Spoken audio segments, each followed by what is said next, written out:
बड़ों को मेरा नमस्ते, छोटों को ढेर सारा प्यार। आप सभी मेरे YouTube परिवार का हिस्सा हैं। स्वागत है आज के व्लॉग में। तो ये दुमका का नज़ारा था और ये मेरा बेटा का कुछ शरारत ये था। आज ये शाम में सोया नहीं था। ब्लॉग बनाने में मुझे बहुत दिक्कत आ रही थी, मैं बता नहीं सकती हूँ, लेकिन इसका शरारत तो देखिए, ये सोने का नाम नहीं ले रहा था और 5 बजने वाला भी था। कल तो ये सो गया था जल्दी, लेकिन आज तो ये सोने का नाम ही। आदर्श, इधर देखो, नींद नहीं आ रहा है? नींद आ रहा है? हाँ। तो सो क्यों नहीं रहा है बेटा? क्या कर रहा है? देखो इधर, हाय करो, हाय करो, हाय करो। और बाबू सोने का नाम ही नहीं ले रहा था, तो मैं सोची क्यों ना उसके साथ टाइम स्पेंड किया जाए।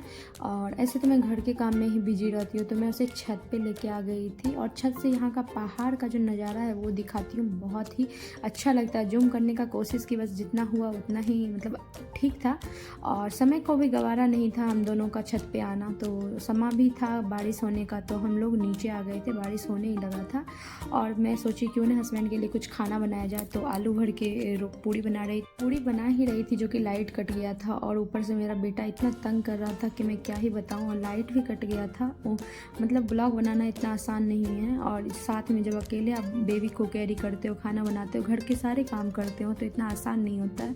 फिर भी कहा है ना कि अगर आप कुछ भी लक्ष्य आपने सोच लिया है तो उसके लिए बहाने नहीं है। तो मेरा तो लक्ष्य है यूट्यूब पर काम करना, तो बस हो जाता है। मैं कोशिश करती हूँ कि मेरे सो जाए। और बाबू भी इतना है कि मैं उसे इतना सारा प्याज दी, वो छील रहा था और वो चाह रहा था कि मम्मी जैसे खड़े होकर बना रही है वैसे मैं भी बनाऊंगा। उसका शरारत देखिए, मुझे तो बहुत हंसी आता है कि जो भी एक्टिविटी मेरा वो देखता है, वो खुद चाहता है कि मैं भी वैसे ही करूँ जैसे मम्मा कर रही है। तो मैं भी एक हाथ से उधर भी काम कर रही हूँ, दूसरे हाथ से इसको भी खड़े होकर बना रहा है ये भी, और बहुत खुश था।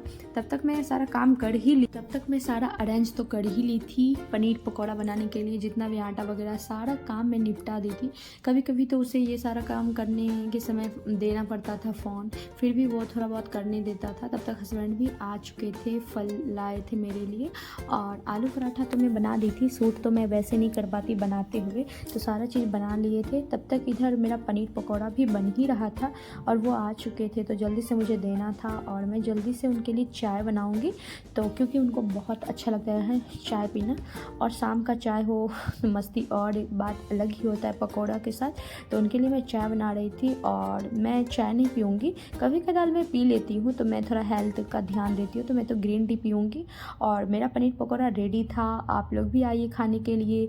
तो मैं अपने हस्बैंड को खुश करने के लिए, आज मेरा ये पनीर का पकौड़ा था, तो हम लोग का सारा चीज़ रेडी हो ही चुका था। और ये मेरा ग्रीन टी और हस्बैंड के लिए चाय और पकौड़ा भी था।